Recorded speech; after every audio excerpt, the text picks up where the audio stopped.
welcome back, everybody. Welcome into a very special edition of Hussey's Huddle today. We're doing a little bit of special thing in honor of Grey Cup Week here, kind of a podcast format video here. I'm joined by my friend Darrell from the Beneath Sports podcast. Darrell, how you doing today? I'm doing well, man. How you doing? Not too bad, not too bad. Looking forward to this.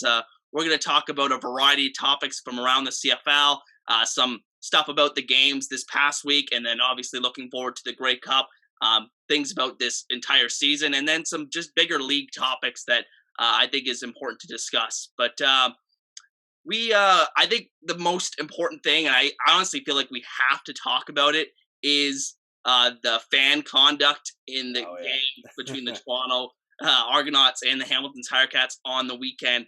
And honestly, speaking as a Hamilton fan, I don't think this speaks for all of us.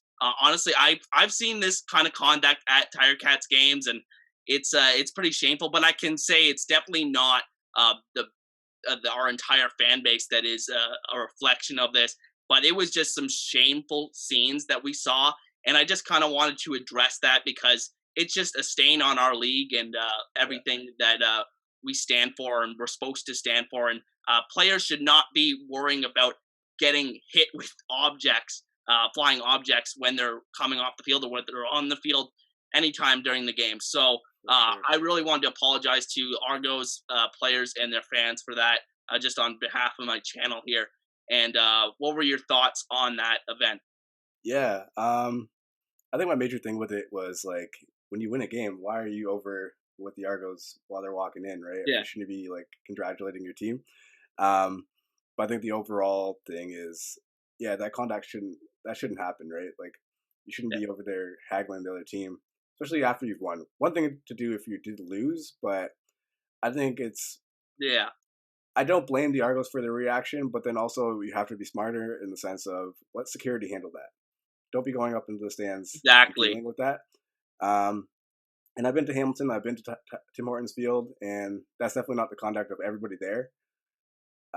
Obviously, it's a passionate fan base. They love their city, they love their Ticats, and they love just the CFL in general.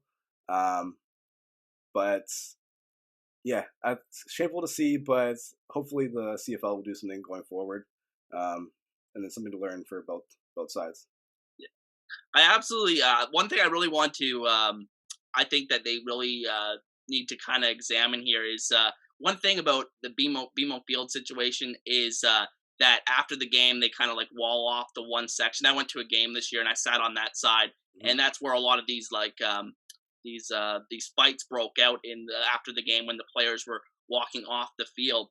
And I'm really interested to see what they do next season with that. If they kind of make a tunnel out of that and just kind of like shelter the players. And it's kind of cool to like, it was really cool to see all the players up close and stuff, but unfortunately just the few ruin it for the many in Yeah. a lot of these kind of situations. So I was very disappointed to see that over the weekend. And then obviously the Argos players not completely absolved the blame here. I'm Hmm. glad Bethel Thompson shoving a camera guy after a loss. You just gotta gotta be better than that. For sure. It's I know it's tough having cameras in your face after losing the biggest game of your football career, but honestly, you just gonna have to put up with it as a professional. And I just hope we learn from this ugly scene that happened in Toronto over the weekend. Yeah. And like I said again, that the CFL can learn from that going forward. Yeah. To piggyback on that, I think the Argos moved from the Sky Dome to BMO Field, so you can have that intimate nature. Have a situation where you can see the players walk out, and you're like almost close enough to like touch them, right?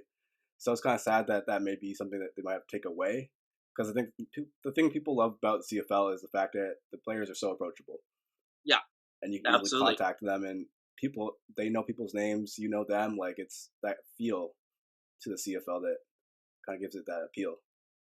Yeah, for sure, and you definitely feel that in Hamilton as well. Just like how uh, you know the smaller stadiums kind of give him that kind of feel, and again, yeah, like you said, hopefully BMO Field continues to be a good place to watch CFL games going forward. And with that, let's just segue into the games this weekend. And Oh yeah. Hamilton winning, coming back from 12 points in the second half over Toronto. Um, really exciting for me as a Hamilton Tiger Cats fan. I Hmm. think they got away with a lot in the first half. They really should have been down by 20, 25 points at that point in the Oh yeah. game, but they held them to field goals. I don't know why the Toronto head coach Ryan Dinwiddie did not go for it inside of the Hamilton 5 yard line when he had two opportunities, settled for two short field goals in that scenario, and that really came back to bite them in the end. And obviously, the Tiger Cats Dane Evans comes in and plays the game of his life. Hmm. Honestly, this was just like a 16 for remarkable 16. season. 16 for 16, and a forced fumble and fumble recovery on that Yeah. wild play to end the first half. So, I mean, just those were my initial reactions. What did you think of the game?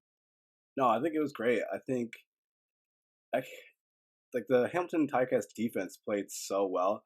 Um, like even McLeod Bethel Thompson definitely took a couple of shots down the field, multiple shots, and give it up to Adeleke, like playing that deep free safety and like being able to stop it every single time. Yeah, he's had a Um, great year. and you can't even say that like the Argonauts didn't take shots or they'd be playing conservative. They were going Yeah, for it, but they just couldn't get the ball in the end zone. Because I feel like yeah, they score a couple touchdowns off of those field goals, and it's a completely different story, right? yeah, absolutely. Um, but yeah, I think Hamilton being able to just turn it around. I think making the switch to Dane Evans um, at half was just definitely a good thing for that team. But I also love like this is a small little moment in the game, but when Jeremiah Masoli comes in at the end Oh to yeah, get that the was first down. wonderful.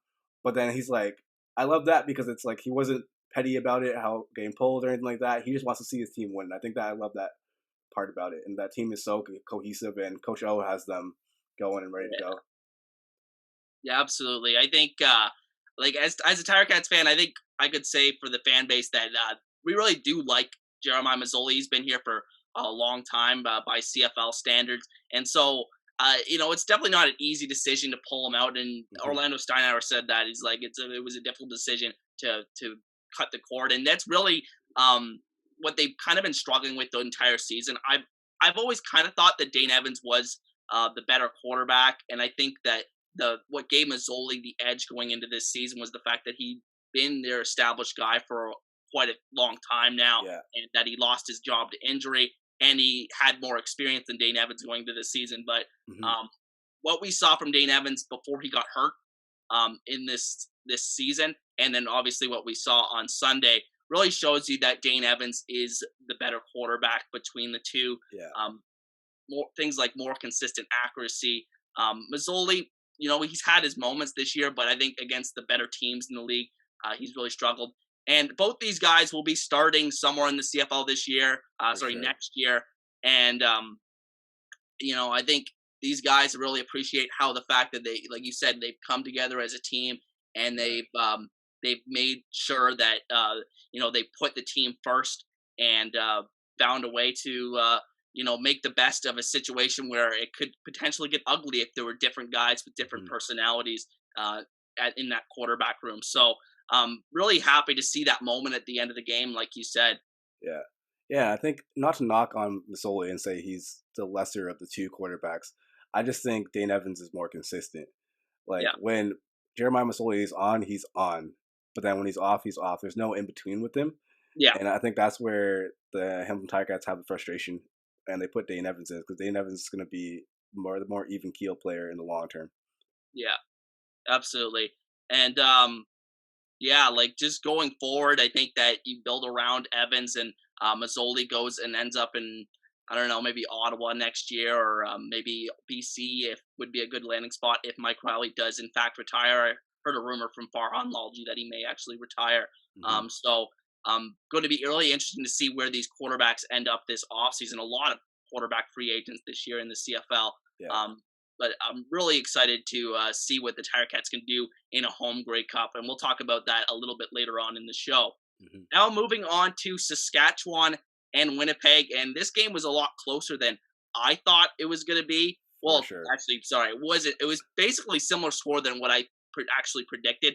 But honestly, this game should have been a much bigger game. Like in terms of it should have been a bigger blowout by the end of the game.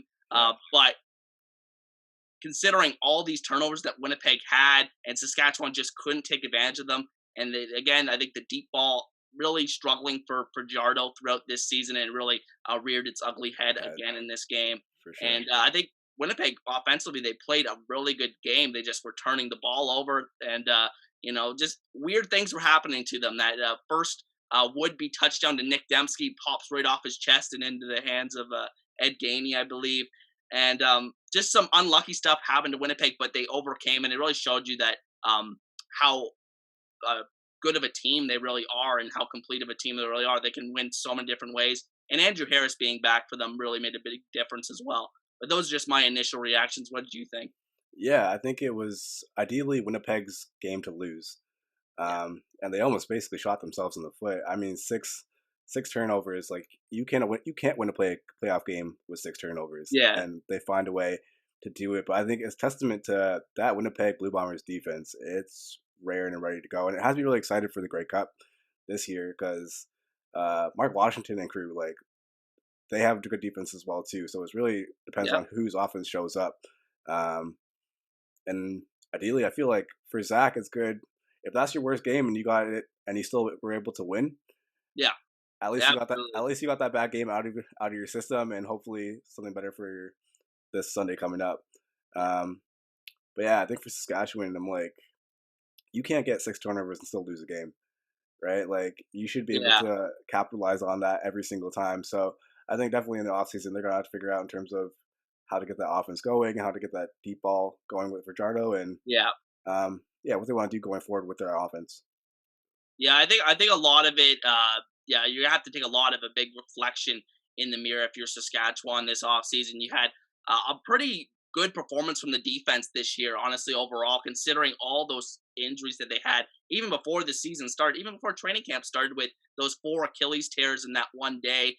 I thought that would really hurt them. I actually had them to miss the playoffs this season because I thought those injuries were going to make a big difference. Guys like Larry Dean, who have been an all-star in this league before they had lost going into the season. And I think they did a really good job replacing those guys throughout the season. But this offense just never got on track to the extent that we saw them at points during the 2019 season. And I think that was really disappointing. Cody Fajardo obviously took a little bit of a step back this year in my mind, even though, he had a lot of good moments in there. And so I think we really need to take a look in the mirror if you're the Saskatchewan Roughriders and find out, what do you do as an offense well, and do you believe you can build around Cody Fajardo going forward as your number one guy? I think you still can. I think he has the tools in there, but it's all about figuring out, do you have the pieces around him to make that work? And you got to figure out, again, what he does well. Yeah, I feel like it's definitely reload. You're not saying rebuild in Saskatchewan. Definitely not saying it's Saskatchewan because they do not give you any break on Twitter for sure. Those Rough Rider fans. You're not rebuilding in Saskatchewan. Yeah. So I think it's definitely a reload. Maybe some changes to offense in terms of like what plays they run and the style of offense they want to run. But I think Cody Fajardo is a really great quarterback for them. He matches just the demeanor of the city. And I feel like he just looks like a quarterback. That's like who you want on your team. So I feel like, definitely going forward, he is the guy. I think it's really just figuring out how to use him accordingly. And I think one other thing I wanted to add about this team going into the offseason, I think they really need to improve that offensive line. I think, it's not all on the offensive line. Cody made his fair share of mistakes this year in terms of his reads, and he had time to throw sometimes. But I think they really could add another piece at the tackle position. And a lot of these teams are looking for help along the offensive line. It's really been a common theme in the league this year. And you look at the one consistent team this year in the CFL, Winnipeg, and they have basically the only offensive line that you feel confident in week to week. So I think that's a thing for Saskatchewan as well as all the other teams in the league to work on this offseason. And without further ado, let's go on to reflecting on just some big things that happened this season. And we'll start with, what were some of the highs that you take away from this season? For me, it's just getting on the field. I think in like the earlier part of the summer, May and June, I was like, this is not going to happen. This league is almost dead in the water. Put the nail in the coffin. And they pulled it off. Obviously not smoothly. There's definitely some bumps in the roads with like all the COVID talk in Edmonton, all the like retirements right at the beginning of the season, and then even Yeah. last week with McLeod Bethel Thompson and everything, and the whole COVID situation there, which debatable for Yeah. sure. Um, but well, yeah, what they were going to do going forward, right? So I think it was definitely just a positive for them getting on the field, and it's like, let's get on the field and we'll worry about everything else later. But we can't not play this year, or we're going to be dead in the water. So I think just getting on the field, getting the season in, um, even if it was with limited fans at first and then now full capacity, Yeah. um, just yeah, taking it as it comes, and let's see what we can do going forward. Absolutely. I actually had the same one. And basically, what I was going to say is that seeing fans in the stands again, and we knew that the CFL was not going to play with empty stadiums like we've seen in Yeah, these other leagues. But seeing the reaction of the fans and seeing that we actually did get up to full capacity for all of our teams this season, and huge. that's really I definitely did not expect that. I mean, it was getting kind of depressing at certain points during that break between seasons, and uploading these videos and saying, "Is this ever going to happen?" Hmm. And have it actually happen. And this was actually my first season as a season ticket holder as well.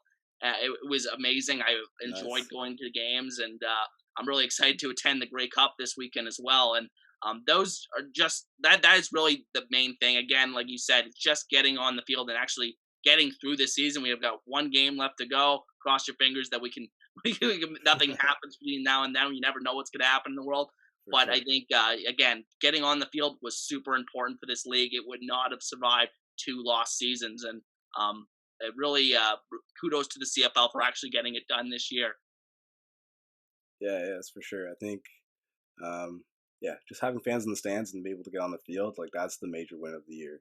Doesn't matter who wins Grey Cup at that point. The fact Yeah. you're able to pull it off is the big thing. I guess going into low points, what would you consider your low point of the season? Well, I think and it was no secret that it's been a very low scoring season. I believe I read that it was the lowest scoring CFL season since 1979, which has got to be concerning for the league.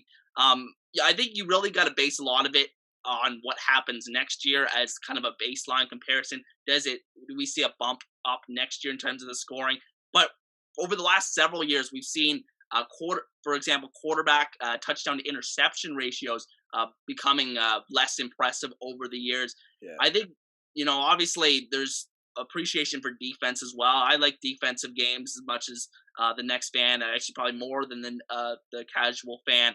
But yeah. honestly, You we want them need sling the rock back and forth, right? So yeah, yeah. It's honestly like we need more again, like you said, we need more back and forth between lead changes and stuff, create excitement in games. Just not a lot of big plays this year offensively for CFL teams in my opinion.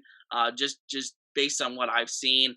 And I think we have become accustomed to that in years past. The CFL was very accustomed to having a lot of these big plays, and that's really what was a big marketing thing over the NFL historically, is having these high-scoring, exciting, fast games. But we really saw a lot of teams get stuck in the mud offensively yeah, a lot of weeks this year, and a lot of teams quarterbacks really struggled. I think, like I alluded to earlier, the offensive lines really struggling around the league, but that's not unique to the CFL.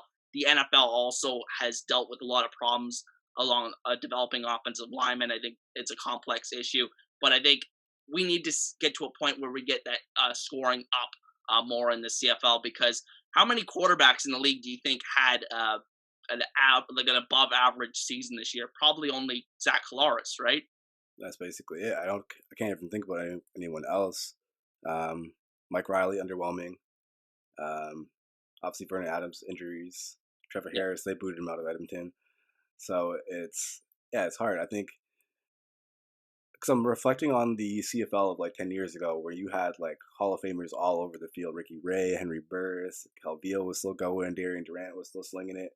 And I think it has to go back to that CFL mentality of like, yeah, no lead is safe. Like the last 3 minutes of a lot of games this year were kind of boring, right? And yeah, I'm used to like, okay, we got 3 minutes. We down two touchdowns. We still can get in this game, maybe go to overtime or win it, right? yeah, In that 3 minutes. because it's like you get 3 or 4 possessions in that little time amount of time, right, in the CFL. But this year it was kind of either dragging it out or all right, 3 minutes left, we're kind of done. But I think it has to go back to the mentality of like, oh no, we got tons of time. Let's sling the rock. It was very choppy this year, honestly, and like Yeah, just play to play. You would see flashes, but then drives. Not a lot of sustained drives in the league this year, honestly. And that's really what I take away as a low from this season.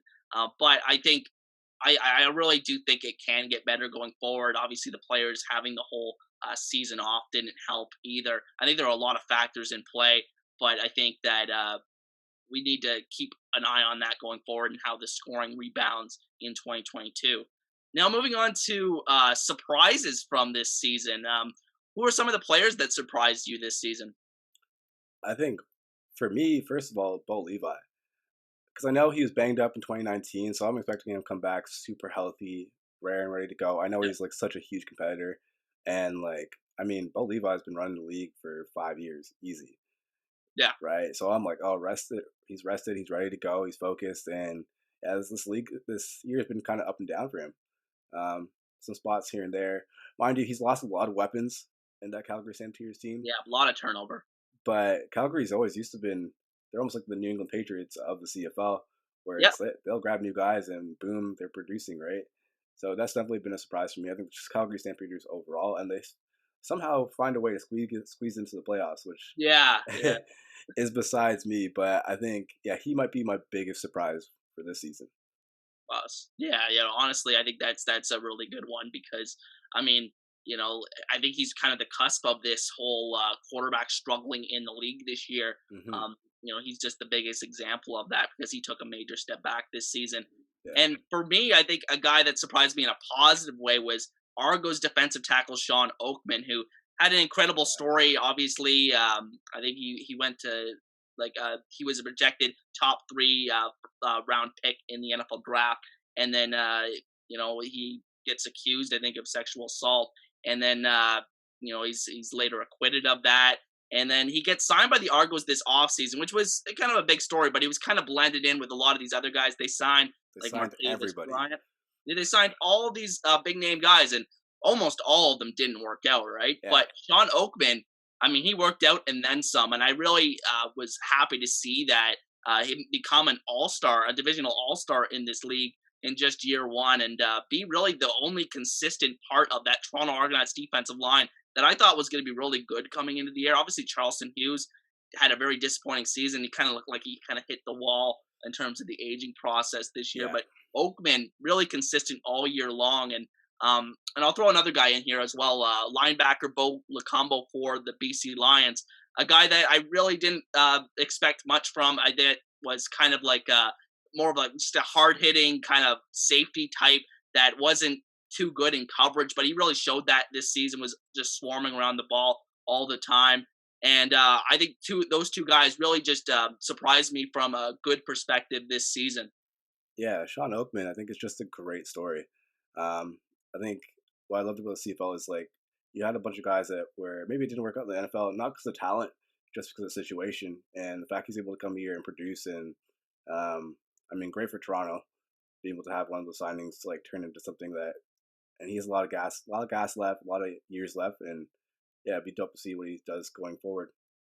A lot of these guys, like when they sign these big name guys, I mean, it creates fan buzz, but a lot of the times they really just amount to lottery tickets. Are they going to work out? It's really just like most of them won't, and that's really how it goes in the CFL. But with that in mind, who do you think is the league's most outstanding player this season? Who do you think is going to win come the CFL awards this Friday? Oh, it's Zach. No one's played better than Zach in this entire season. I think he came in locked and loaded. Probably his first season where he's been healthy all throughout, which has been Yeah, great because I think people have been saying that for years. Even when he was in Hamilton, if he could just stay healthy, like he would run this league because there was just that much talent, right? And I think you're finally being able to see it. Sadly, I think some of his prime is kind of he's on the tail end of it. But it is kind of crazy to see. Say, for example, if you go back to 2014, if he was able to stay healthy and stay healthy from 2014 till now, like how many Grey Cups is he in? yeah, If you absolutely. think about it, right? And I think that's the crazy part. Yeah, I got to go with Zach as well. Honestly, I think you could argue from most outstanding season perspective that William Stanback of the Montreal Alouettes actually did have the best season. I think he had like the third highest yards per game average on any single season in CFL history. It was a really remarkable season by William Stanback. But I don't think Montreal won enough games for him really to seriously challenge Zach for this award. Yeah, This season was honestly all about the Winnipeg Blue Bombers. They were dominant start to finish.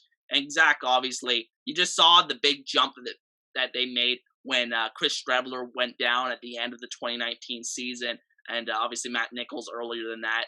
And just the difference you've seen between those guys, even though they were still winning with those other guys, Collaros just really took this passing game to a different level and really unlocked a lot of players in this offense. Like Nick Dembski really has become a much more complete receiver this year with Zach Collaros there from day one. And I sure. think Collaros really is a much deserved most outstanding player award. And like you said, it's been a long time coming for him. With that in mind, let's get into some bigger topics around the league. And let's start with the current product. And what do you think of the current state of the league in terms of the play on the field?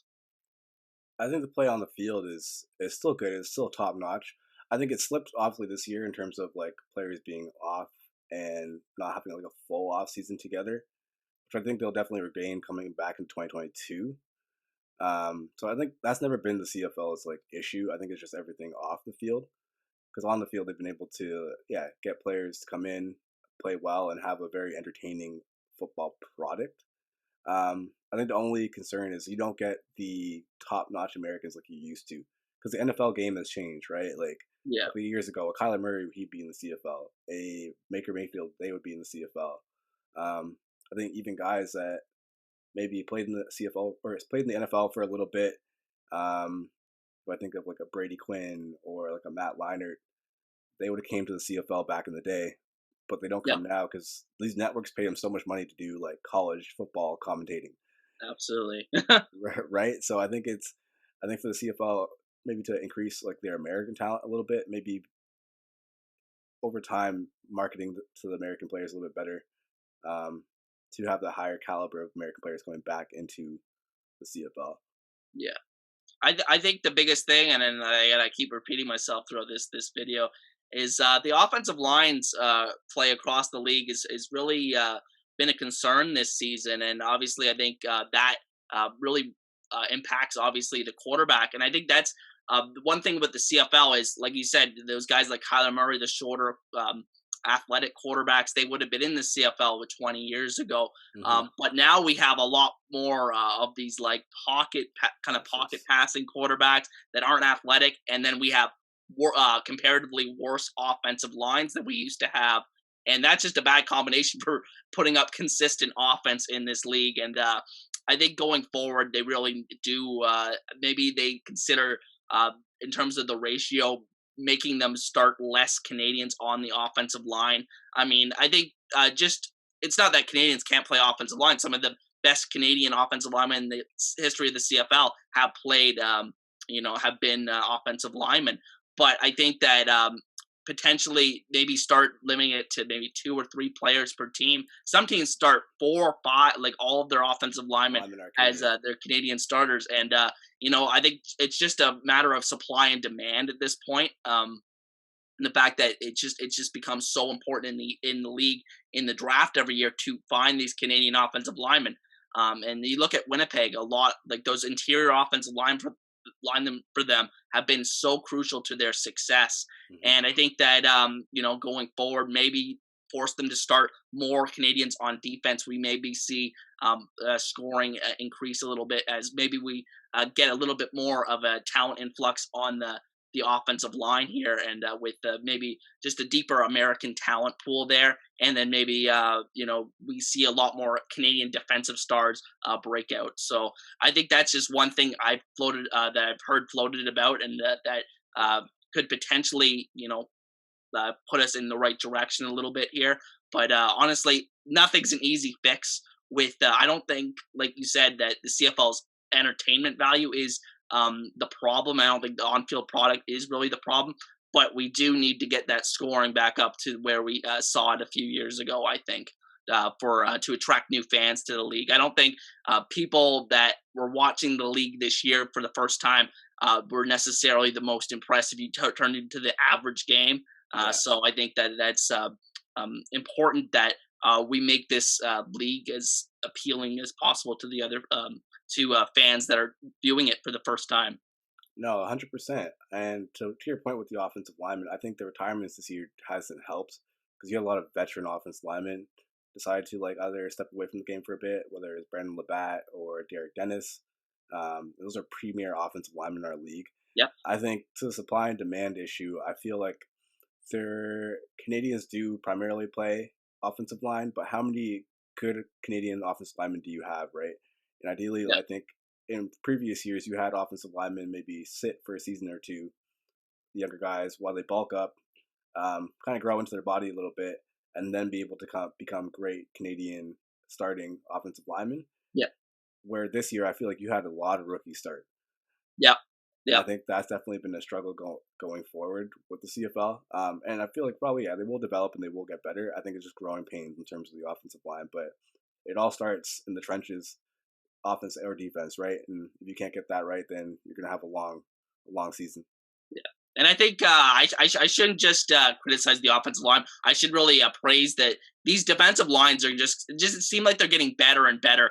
Whether Oh, you yeah. look at the NFL or the CFL, I think that it's just becoming more of an athletic advantage for these defensive linemen as as we go forward into the future of football here. And Yeah. I think that's really important. And with that, we transition into kind of the off-field solutions to the problems that are facing the CFL. What do you think can be done to improve the CFL from a marketing perspective? Oof, where do I even start, Yeah, no kidding. man? I think one thing is like, and I think after the season's done for the CFL, it's really looking at itself and being okay. What do we do well, and what do we do poorly? And how can we get better at things we do well, and how can we fix things that we do poorly? I think one, maybe stop recycling a little bit, and I say stop recycling in the sense of when Marcel Desjardins lost his job in Ottawa, everyone was like, "Oh, they should bring back Eric Tillman, bring back Chris Jones," Yeah, and I'm like, "Man, there are so many qualified people sitting in the CFL right now, coaching GMs. You have Danny McManus sitting there in Winnipeg, and he's what 13, 14 years deep in the front office yeah, experience, right? Like, why not pick him? Why are we going back to like, and not to knock those guys, but I feel like some get a breath of fresh air, get something new, um, and I think that brings a little bit of vibrancy and just a new like touch or perspective to I think just CFL front offices or marketing in that sense, right? So I think yeah, stop recycling something that you've seen 100 times over. Give the fan base something new, something to be excited about. I think marketing wise, grassroots. It's getting in front of the kids, making sure maybe they not may not be fans of the CFL, but I think making things like logos and making like people see the CFL logo, like oh, I know what that is. That's Canadian Football League, even if they're not a fan of football. yeah, Just things that are recognizable. I see a blue A. Oh, I know that's Argos, right? I think that's really getting it out into those kids so they can automatically see it and they recognize it. Um, and yeah, I think it's really getting down to the grassroots. I know grassroots is taking a hit in terms of tackle football with concussions and everything like that nature, but I do feel like the touch variant or the flag variant of football, it makes it accessible, it makes it affordable, and it still allows them to fall in love with the game of football. Okay, I'm not playing tackle football, but I can see the CFL ball we're throwing back and forth. I got a local team in my area I can come and watch. Yeah, it just gets that brand in front of the kids, and once the kids are on it, the parents are on it, and it's kind of said from there. yeah. No, I agree completely with the whole grassroots thing. I think a lot of these problems with the CFL will really, I think a lot of the like solutions that we see the CFL try to use to address these will come out of this off season when we have Hmm. this big CBA negotiation. I have no idea how the hell that's going to go. Honestly, it's going to be an ugly fight between these players and these owners that are likely going to try to cut costs even further. given the fact that they probably had a significant shortfall in revenue this year. But I think that one thing that I made a video about a while back was the 1 year contracts in the CFL, and how we really don't see players other than quarterbacks really sign multi-year extensions in the CFL. And the fact that, if I want to buy a jersey for a player, right, Brandon Banks is a guy that's been here for a long time, and but I think most of the time he's probably signed 1 year contracts throughout his career. And like guys, you don't know if they're going to change teams every year, given the fact that they really only sign contracts year to year. You're going to say something? Yeah, and not to cut you off there, but I think the one that is such a great point, and the one thing I would tip my hat to for Hamilton, they have players come into that organization and they stay there. Because like I can go out and buy a Simone Lawrence jersey, and I have confidence in that because he's been in that team for the past like 6 seasons. Same with Brandon Banks, same with Jeremiah Masoli. And Laurent. Yeah. And Laurent, and like my thing is like you look at the Toronto Argonauts and it's hard because it's like I don't know anyone that's been still on the team from 2017. Yeah, I think it's Declan Cross, who's the longest tenured Argo. Which blows my mind because that was like what, only 4 years ago? Yeah. Right? Yeah. Or like anyone who's been there from like 2012 when they won the Grey Cup from that period of time, right? So I think it's definitely hard. You don't have as many mainstays, and it's kind of hard to get because when you choose a team to follow, you're like, oh, I want to follow this player, and then a year later, he's gone. Yeah. Somewhere else, right? So I think definitely being able to have a little bit more continuity in these places. I guess you might have the ability to bring in the naturalized Canadian rule. I know some people don't like it, but I feel like it's something that would be good, and it will allow some players to be like, all right, I'm not going to jump ship. I'll stay here. Yeah. I think, honestly, I think some version of restricted free agency probably will have to come in at some point or another, because we see a lot of these players become stars with one team. And I think a lot of teams, when they initially sign CFL American rookies, they sign like a 1-and-1. So it's like they get like a team option for next year. So a lot of these guys that were rookies this year, so for example, Caleb Evans, who showed some signs for the Ottawa Redblacks at quarterback, he has a contract for next year. I think that, with restricted free agency, we see a lot of these guys.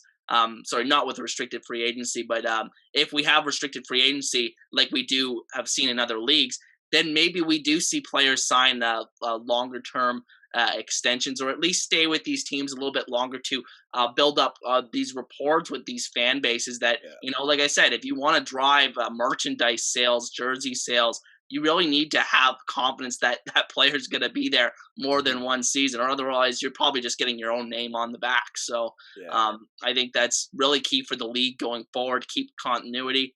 And then one other thing I think that the league desperately needs to address is I think the trend with attendance is the fact, it is going down throughout almost all these sports leagues. And it's not unique to the CFL. And I think that going forward, it's all about diversifying the revenue streams. We talked about it a million times during the off season with, obviously, how the fact that they probably wouldn't have played if they didn't get fans in the stands, right? But it's all about getting into these streaming platforms that are really taking over the entertainment industry. If CFL can get on DAZN or something like that, and it'll be interesting to see what happens when the television contract with TSN is finally up. But I think it still has many years left on it, and I'm really curious to see what the CFL does again to diversify their revenue streams going forward. Yeah, I feel like definitely the content thing is the biggest thing. I think, getting them on another platform, whether that's YouTube, DAZN, or even just creating their own platform, because I feel like the CBL is a smaller league and is able to create kind of their own platform to watch games. But I think also being able to create like an archive where I can, if I'm a new fan of the league, I can find all the history of it, right? And I think that's a little bit hard now as a CFL fan, because it's like other than yourself, there's not really a lot of places talking about it. There's some other podcasts here and there, but it's more independent stuff.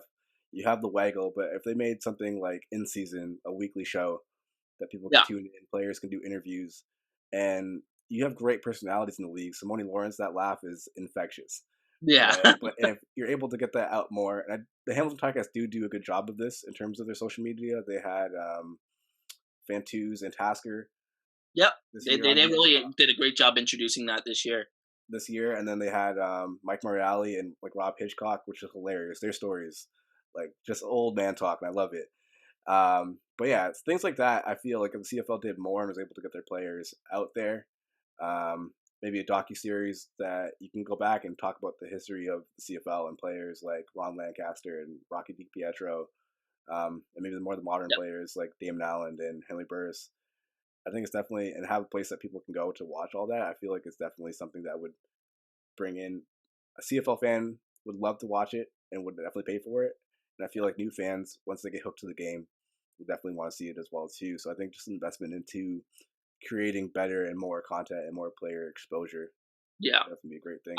Everything, even something as simple as like the statistic database on the CFL's official site. I believe it only goes back to 2004, Yeah, which is pretty bad. I should be able to look up, maybe not like all time, like in terms of like the CFL's been like here forever, right? But yeah, like.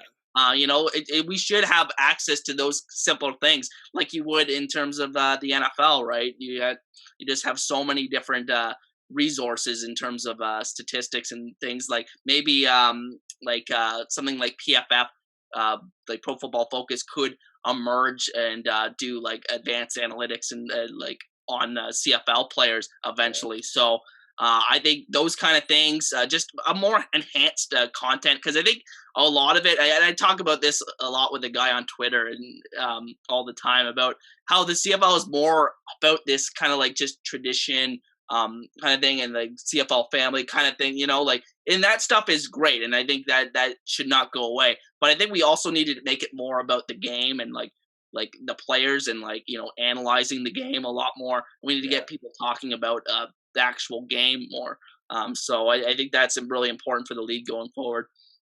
Yeah, I think it's just like the small things, getting them people invested into the small intricacies of the game.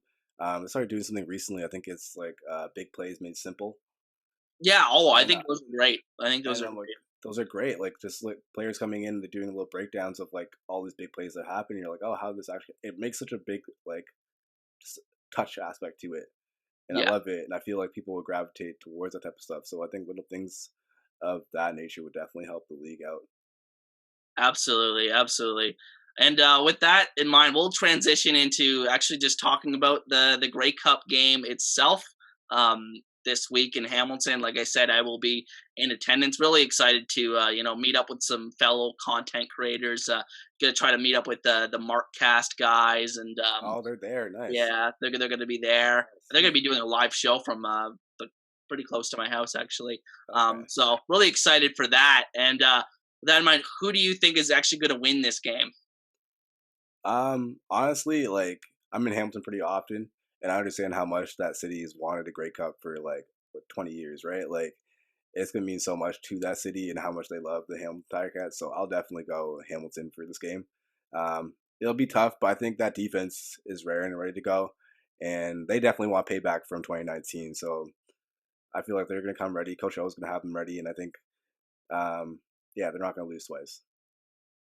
Yeah, so honestly, I don't know if you saw my playoff predictions, but I mean, I had Winnipeg winning the whole thing, and I've actually picked against Hamilton both weeks so far, and I'm 1-3 overall in terms of picking playoff games this year, and ain't no way I am going to jinx the Tiger Cats in this game. So I'm going to take Winnipeg to win this one. Honestly, I think Winnipeg is the better team here, It is, and they've yeah, really been that this entire season.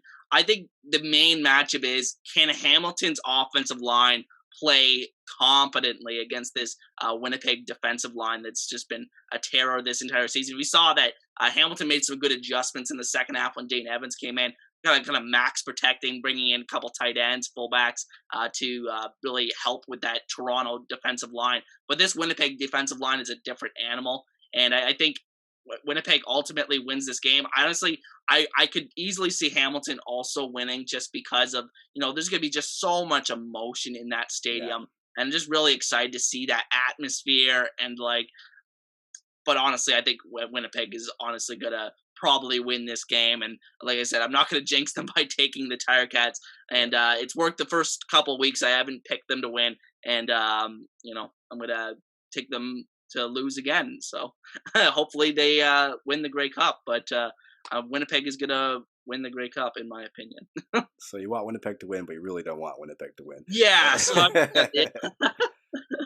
That's dope. Yeah, I think Winnipeg is the better team, but I think the Grey Cup not being in Hamilton for so long, and Hamilton, they've had this decade so many bites of the apple in terms of being in the Grey Cup and not winning it. I feel like there's going to be so much emotion. I think hopefully they'll be able to pull them out and bring a win and bring a cup to the city.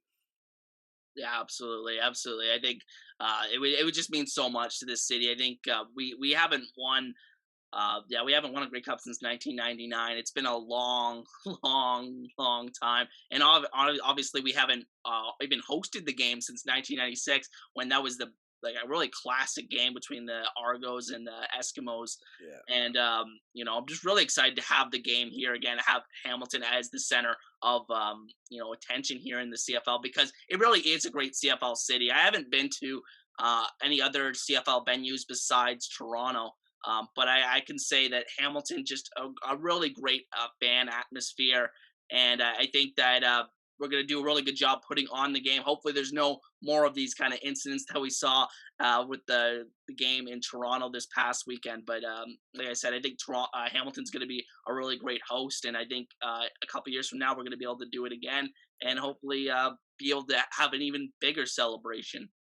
Yeah, I think as a Grey Cup city, it's the spot for it. I think the people have such history. I know the people on the east end of Hamilton, like they are Hamilton to the T, like 3 generations deep. They love their city, and I think the tradition of like the Tim Hortons Field being where Ivor Wynn is, and they just took that tradition from Ivor Wynn and they brought it to Tim Hortons Field. Yeah.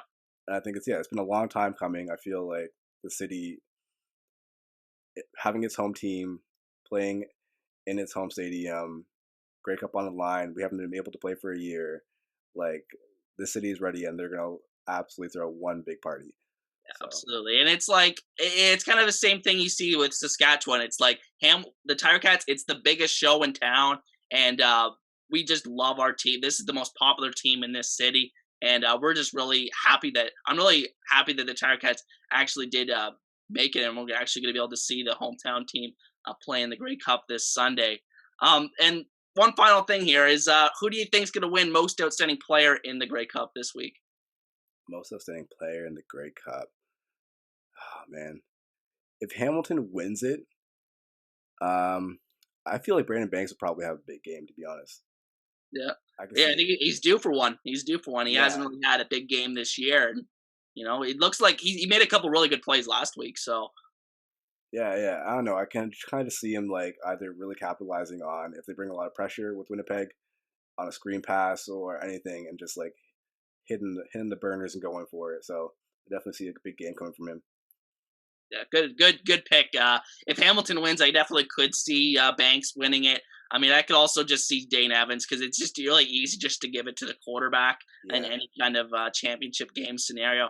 But with Winnipeg winning, in my prediction, I got to go with Andrew Harris, who I think is really just the engine of that team. And like yeah, you just saw it, like he was the difference in that game last week. That the offense, the passing offense, really sputtering throughout that game. 4 interceptions for Zach Collaros, but Andrew Harris was just the steadying force, and I think that he will.